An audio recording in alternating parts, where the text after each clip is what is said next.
Choices हर जगह, लेकिन क्या ज़्यादा ऑप्शंस हमेशा ज़्यादा खुशी लाते हैं?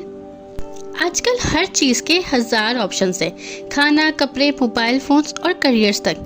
ऐसा लगता है कि जितनी ज़्यादा चॉइसेस उतना ज़्यादा फ्रीडम मिलेगा, लेकिन असल में ये चॉइसेस हमें कंफ्यूज और स्ट्रेस में डाल देती हैं। समझ ही नहीं आता कि कौन सा ऑप्शन बेस्ट होगा। ये है पैराडॉक्स। ज़्यादा ऑप्शंस मिलने के बावजूद हम खुश कम होते हैं। दिमाग में सवाल उठता है, कहीं मैंने गलत चॉइस तो नहीं कर ली? शायद कोई और ऑप्शन बेहतर था। मिसाल के तौर पर ऑनलाइन शॉपिंग।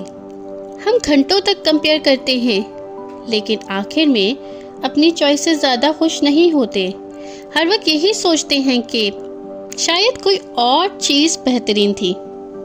ज़्यादा ऑप्शंस की वजह से आपको ज़्यादा स्ट्रेस होता है, रिग्रेट होता है और खुशी भी कम फील होती है। सॉल्यूशन सिंपल है, अपनी चॉइसेस को सिंप्लीफाई कीजिए। हर ऑप्शन पे ज़्यादा मत सोचिए, फोकस करें उन चीज़ों पर जो आपके लिए वाकई इम्पोर्टेंट हैं, जैसे फैमिली, हेल्थ और रिलेशनशिप्स। याद रखिए, ज़्यादा चॉइसेस हमेशा ज़्यादा हैप्पीनेस का मतलब नहीं होती। जो आपके पास है उसी को अप्रिशिएट कीजिए और ज़िंदगी को सिंपल रखिए।